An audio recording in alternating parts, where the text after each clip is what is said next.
Assalamualaikum warahmatullahi wabarakatuh, sahabat beriman, kurang beriman, dan kalian semua yang kebanyakan dosa. Hari ini saya akan unboxing sebuah paket lagi, TX960 yang saya beli dari Tokopedia seharga 3.700.000. Ini lengkap, sudah termasuk tas dan headset. Bagi teman-teman yang pengen beli MD ini, lebih baik pikirkan dulu, karena kalau baik yang ini kurang cocok untuk pencarian benda-benda kecil seperti emas yang 1 gram, itu nggak cocok. Tapi kalau untuk benda-benda besar, ya misalkan kayak guci, tank, atau ya sejenis besi-besi besar, sejenis logam-logam yang berukuran besar, entah itu celengan perunggu maksudnya, bukan celengan tanah liat genuk, bukan. Ini sangat cocok. Tapi untuk emas-emas kecil, benda-benda kecil, ini kurang cocok. Untuk koilnya ini nggak bisa dipakein punya 850. Ini nggak bisa karena ada perbedaan karakter yang lumayan signifikan dari antara ini dan TX850. Tapi bagi teman-teman yang ingin TX850-nya menggunakan koil yang seukuran dengan ini, ada solusi, itu adalah koil deluxe. Itu koilnya agak besar, nanti saya tunjukkan. Oke teman-teman, nggak usah lama-lama, langsung kita buka aja.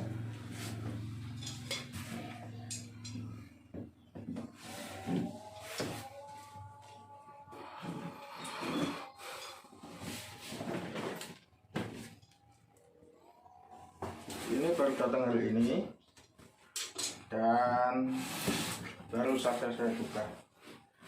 Ya, ini koilnya.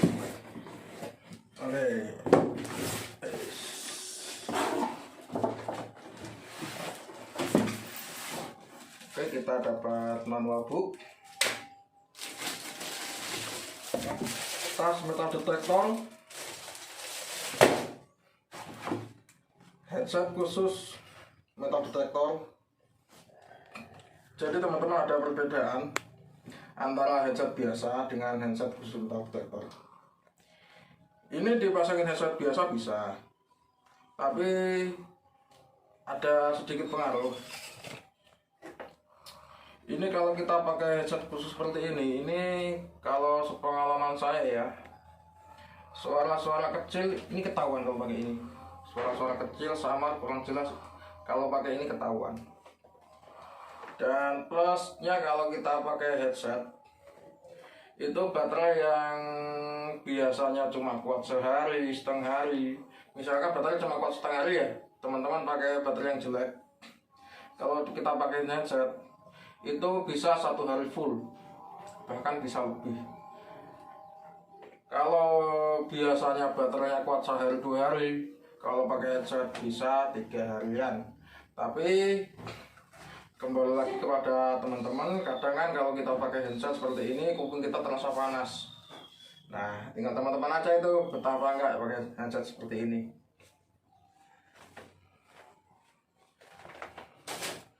Oke, mesin.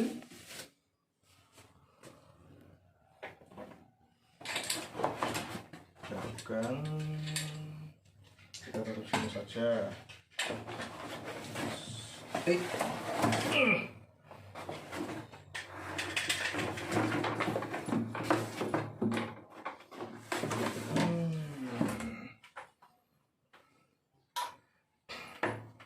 Nah, kemarin banyak teman-teman saya yang tanya, Bang, kalau koil TX 960 bisa nggak dipasang di TX 850? Oh, nggak bisa.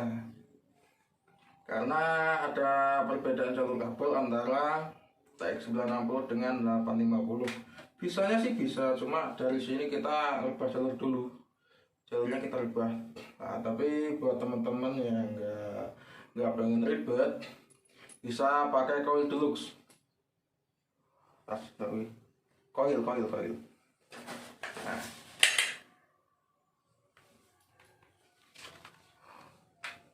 oke. Nah, ini teman-teman. Ini koil deluxe. Ukurannya sama dengan 960. Tapi harus ini ya. Harus pakai TX yang versi lama. Pakai versi baru pun juga bisa, tapi harus merubah jalur kabel dulu. Nah, kita lihat sama ukurannya antara koil deluxe dan koil standar TX 960. Ini kalau nggak salah ukurannya 15 inch kalau nggak salah. Nah,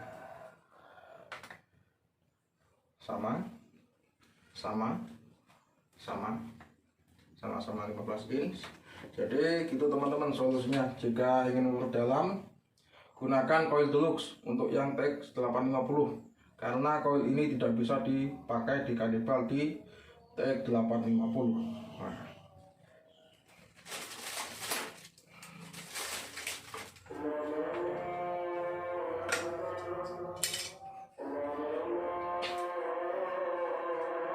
Keuntungan lain jika kita memakai TX 960, diskriminasinya itu bagus. Jadi kalau kita misalkan ingin menghilangkan suara besi, itu langsung hilang, bener-bener nggak nyaut.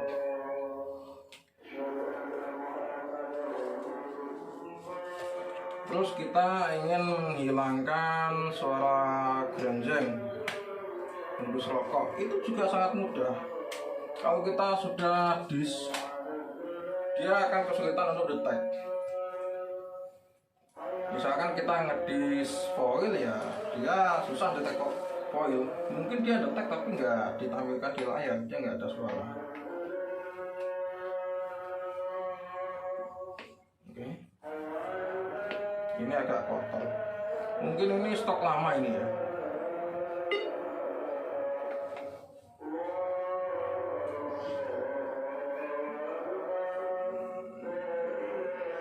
Oke.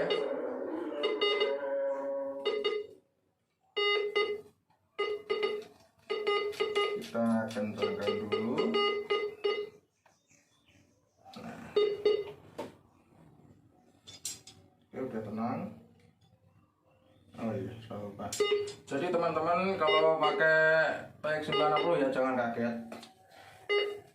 Ketika kita nyalakan, ini dia langsung ngedis besi dan foil. Nah, ini kan ada tulisan iron, ada tulisan foil. Nah, di bawahnya ada tanda panah kesilang. Nah, ini berarti dia itu ngedis. Nah, gimana cara kita menghilangkan disnya? Nah, kita turunkan sebelah sini, disnya turunkan. Ini udah nggak ngedis lagi. Sekarang kita coba, ini kan udah nggak ngedis.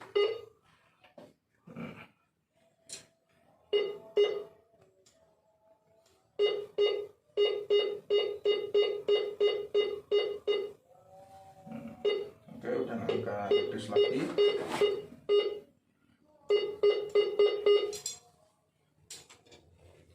Sekarang kita coba dis di bagian foil. Mas, rokok.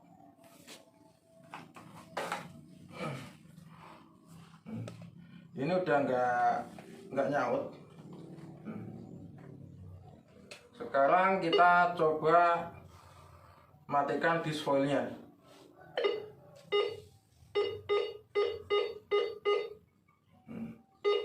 Nah, kalau pengen lebih dalam lagi, tambah sensitivitasnya. Bisa lebih dalam lagi. Ini tadi kan cuma segini.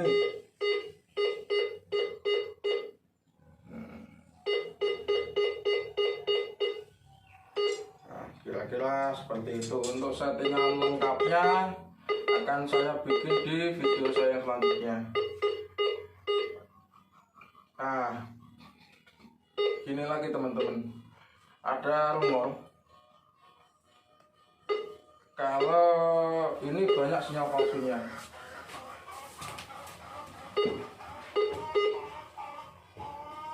Nah, untuk teman-teman yang baru belajar, saya sarankan pasang itu baik-baik.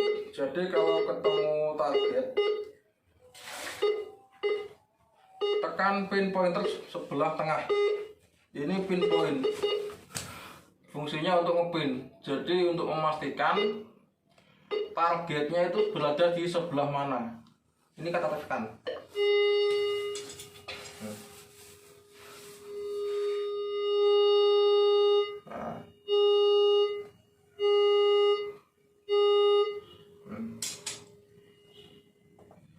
Ketika kemarin saya melihat orang-orang yang memakai MT ini, banyak yang salah tanggap.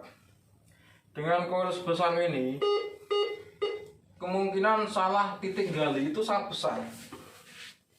Nah, misalkan targetnya dari sebelah sini, nah pas dia goyangkan ke sini, dia malah gali yang sebelah kanannya. Dia nggak dipin dulu. Nah, itulah yang jadi kesalahan fatal. Akhirnya selama seharian dia gali, nggak dapat apa-apa, dikarenakan titik penggaliannya itu salah. Titik penggalian salah. Nah, kenapa? Karena ini ada delaynya. Sekarang seperti ini. Dia nggak tahu secara pasti titiknya itu sebelah mana. Dia cuma makan feeling doang lah. Untuk memastikan, ya ini juga sama aja, ini feeling. Tapi untuk memastikan berada di manakah target ini, kita gunakan pin pointer. Ini kalau ngepin kita nggak usah tahan, sekali tekan aja. Ini udah jadi.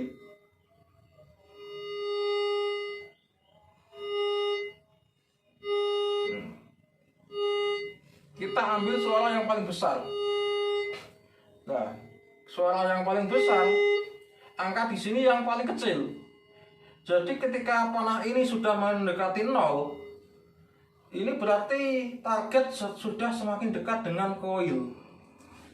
Nah, inilah yang yang membuat ada rumor jelek untuk MT ini. Para pemula yang belum terlalu paham, kalau untuk sinyal palsu, semua metadetektor dari harga yang 700.000 sampai dengan ratusan juta itu pun kena sinyal palsu. Saya belum pernah menemukan ada metadetektor yang murni nggak ada gangguan sinyal. Bahkan untuk sekelas GPX, sekelas GM, saya juga udah pernah menemui dapat sinyal palsu. Sinyal palsunya dari mana? Akar pohon, tanah merah, tanah bakaran. Itu bisa memicu fake signal alias sinyal palsu.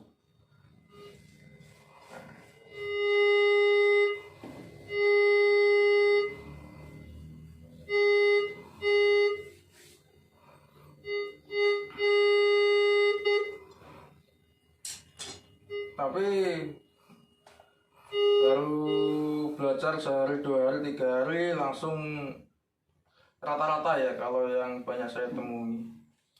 Baru belajar sehari, 2 hari, 3 hari langsung bilang, oh ini nggak bagus, ini jelek, ini kurang memuaskan lah. Nah, untuk mempelajari sebuah metadetektor itu waktunya itu nggak cepat. Saya mempelajari metadetektor satu unit, satu jenis misalkan yang seperti ini, Ini aja berbulan-bulan, nggak cukup satu dua hari, seminggu, 2 minggu, 3 minggu nggak cukup. Saya mempelajari satu metal detektor ini 2 bulan, 3 bulan lebih. Kadang bisa memakan waktu sampai 4 bulan untuk mempelajari satu buah metal detektor saja. Apa yang saya pelajari? Bagaimana ciri-cirinya palsu, bagaimana memastikan target, bagaimana caranya suara kecil bisa bisa terdengar, bagaimana caranya baterai itu bisa lebih awet, bagaimana caranya agar metal detektor saya nggak gampang terganggu oleh gangguan sinyal dari kabel listrik, jaringan tegangan menengah atau JTR atau JTM, ataupun dari metal detektor lainnya. Karena metal detektor lainnya itu, apalagi yang bertipe pulse induction atau mesin PI, itu kadang jarak 30 meter aja nyaut. Nah, makanya mempelajari itu nggak semudah itu, butuh waktu yang lama. Oke teman-teman, kira-kira segitu dulu aja untuk settingan. Saya bikin di video yang selanjutnya aja. Jadi kira-kira segini dulu aja lah, nanti saya upload lagi videonya. Kira-kira segitu aja teman-teman. Wassalamualaikum warahmatullahi wabarakatuh. Salam pengangguran.